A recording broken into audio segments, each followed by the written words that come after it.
Hello बच्चों, पिछली कक्षा में आपने समास पढ़ा। उसके अंतर्गत आपने समास पद, समासी विग्रह, पूर्व पद, उत्तर पद, इन शब्दों की जानकारी प्राप्त की। इसके अलावा समास के भेद के अंतर्गत हमने अव्ययभाव समास पढ़ा। तो आज हम दूसरा भेद पढ़ाने जा रहे हैं, जिसका नाम है द्वंद्व समास।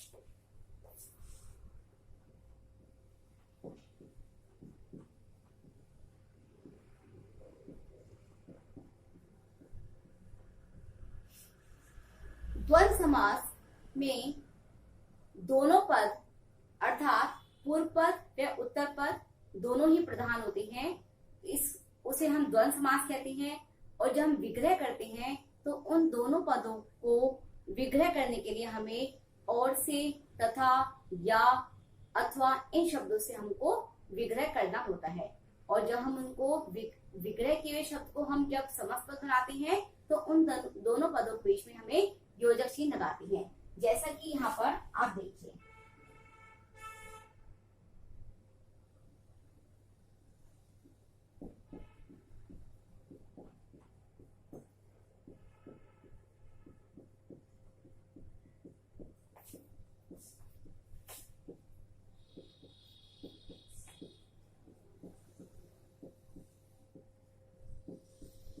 इस समास में दोनों पद प्रधान होते हैं और विग्रह करने के लिए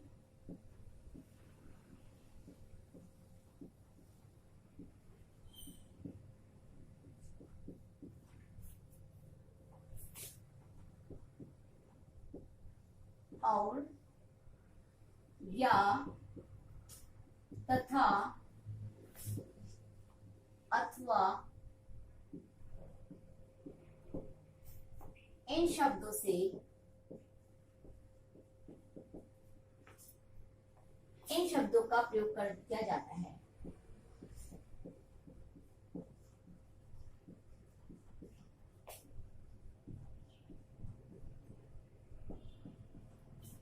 जैसा कि उदाहरण में है, ये आपके समास पद हैं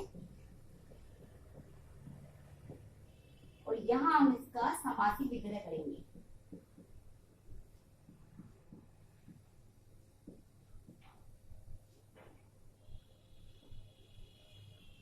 माता, पिता। जब हम समास पद बनाएंगे तो हम इनके बीच में योजक चिन्ह लगा देंगे, माता, पिता। और हम इसका विग्रह करेंगे तो क्या लिखेंगे? माता और पिता।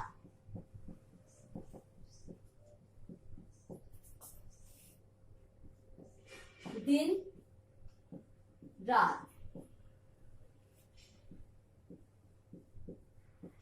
दिन और रात। लाभ, हानि।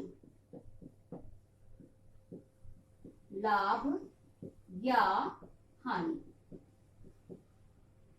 तो आपने देखा कि हमें द्वंद्व समास में दोनों ही पद प्रधान है। इसी पूर्व पद माता है, उत्तर पद पिता है, दोनों पद ही प्रधान है। और इनको जब हम मिलाकर लिखेंगे, समास पद बनाएंगे तो इसमें योजक चिन्ह लगाएंगे। और जब हम विग्रह करेंगे तो इनको हम और से, या से, तथा से, अथवा से इन शब्दों का प्रयोग करने से हम इसका विग्रह करेंगे। अब इसके बाद नेक्स्ट समास आपका द्विगु समास।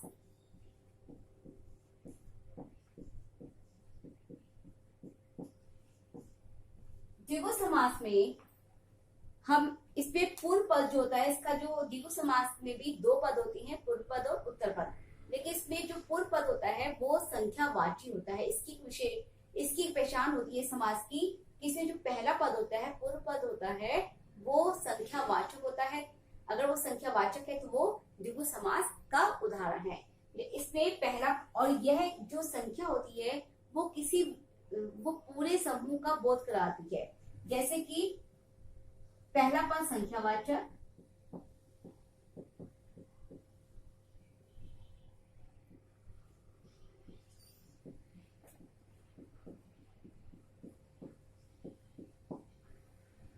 जैसे कि आपका उदाहरण है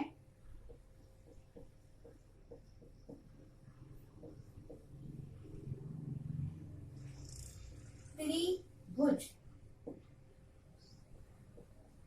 सप्तऋषि, ये आपके समास पद हैं। समासिक विग्रह,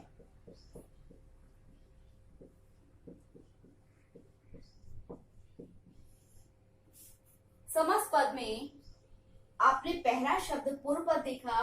पूर्व पद आपका इसमें उत्तरी है और उत्तर पद भुज है। तो इसमें जो पहला पद है ये है आपका उस संख्यावाचक दिख रहा है, तो यानी कि द्विगु समास का उदाहरण है। त्रिभुज यानी कि तीन भुजाओं का योग, तीन भुजाओं का समूह। सप्तऋषि, सात ऋषियों का समूह। इसी तरह से पंचवटी, पांच वटों का समूह। पंजाब, पांच आबों का समूह। शताब्दी, शत अब्दों का, शत कहते हैं 100 अब्दों का समूह, जहां पर 100 वर्ष होते हैं। अब्द कहती है वर्ष को, 100 वर्षों का समूह शताब्दी। तो जिसमें कि पहला पद संख्यावाचक होता है वो द्विगु समास होता है। तो हम इसको इस तरह से लिखेंगे, तीन भुजाओं का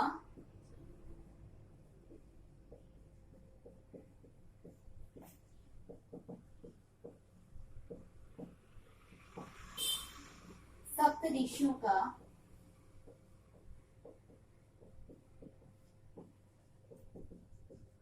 समूह।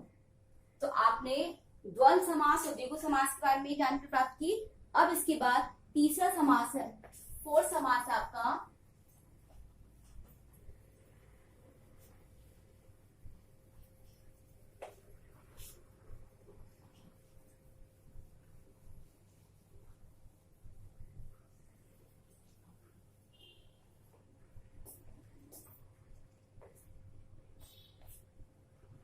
कर्मधारय समास।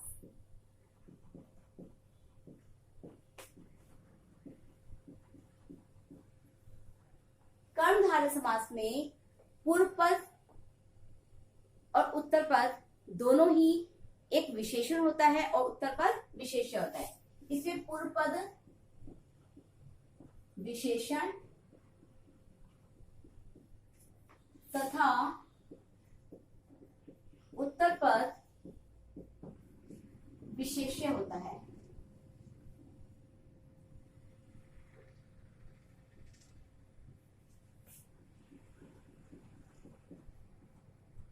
जैसे उदाहरण, नीलकंठ या पीतांबर,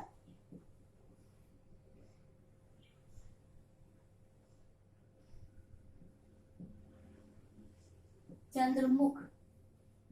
इसमें आपने देख रहे होंगे उदाहरण में कि नीलकंठ, कंठ जो शब्द है वो आपका विशेष्य शब्द है और नील जो है वो आपका विशेषण है। विशेषण हम जिससे हम उसकी तुलना कर रहे हैं, विशेषता बता रहे हैं। तो कंठ जो है कैसा है, नीला। कंठ की विशेषता क्या है, नीले रंग का। अंबर कहते हैं आकाश या वस्त्र को, आकाश वस्त्र कैसा है, पीला।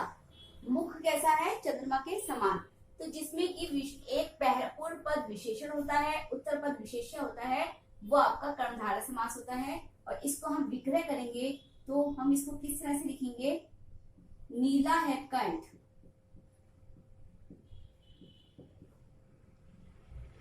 पीला है अंबर, चंद्रमा के समान मुख।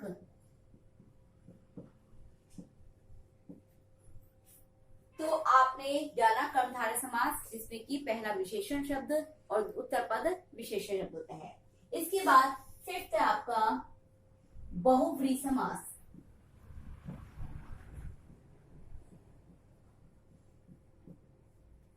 इस समास में पूर्व पद और उत्तर पद दोनों ही प्रधान नहीं होके बल्कि कोई एक अन्य शब्द प्रधान होता है, जो कि इसमें आपको इन शब्दों में दिखाई नहीं देता है, उसको हम बहुव्रीहि समास कहते हैं। इसमें दोनों पद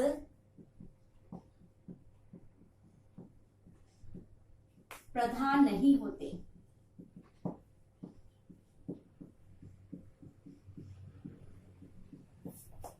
बल्कि अन्य शब्द ही प्रधान होता है।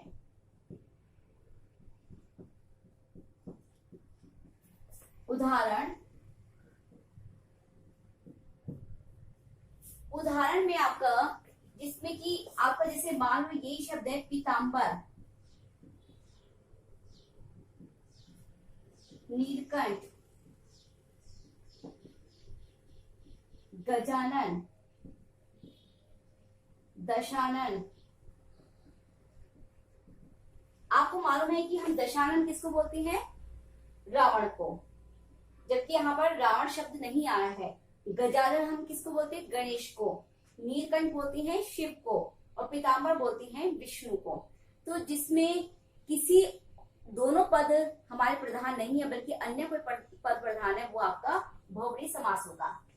तो इसका अगर हम विग्रह करेंगे, तो अगर हम इसको इस तरह से विग्रह करते हैं, पीला है अंबर, तब तो ये आपका कर्मधारय समास हो जाएगा।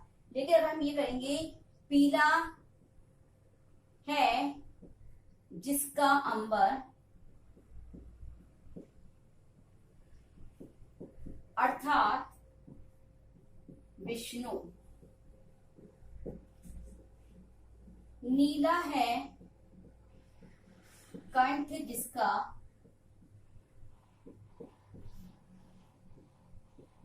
अर्थात शिव। आनन है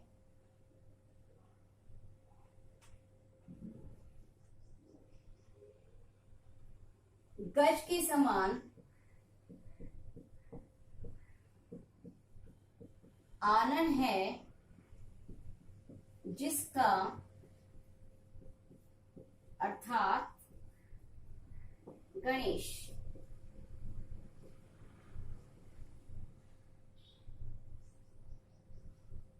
दश आनन है जिसके, अर्थात रावण।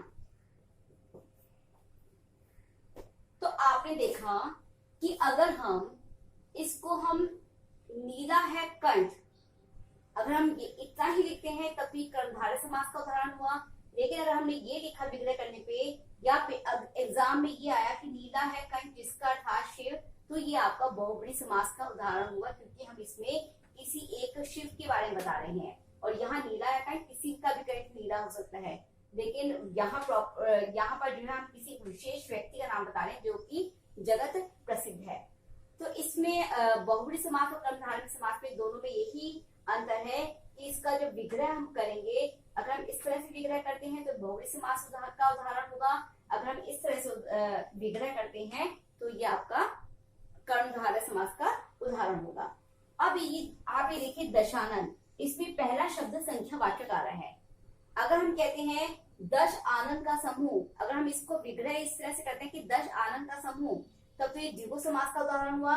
लेकिन हमने यहाँ पर एक प्रॉपर किसी विशेष व्यक्ति का नाम दिया, रावण की 10 आनन है जिसके अर्थात रावण, तो ये आपका बहुव्रीहि समास का उदाहरण हुआ।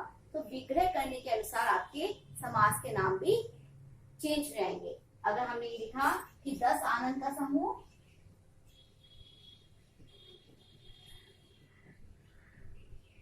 तभी आपका द्विगु समास बनेगा। अब इसके बाद एक लास्ट समास है आपका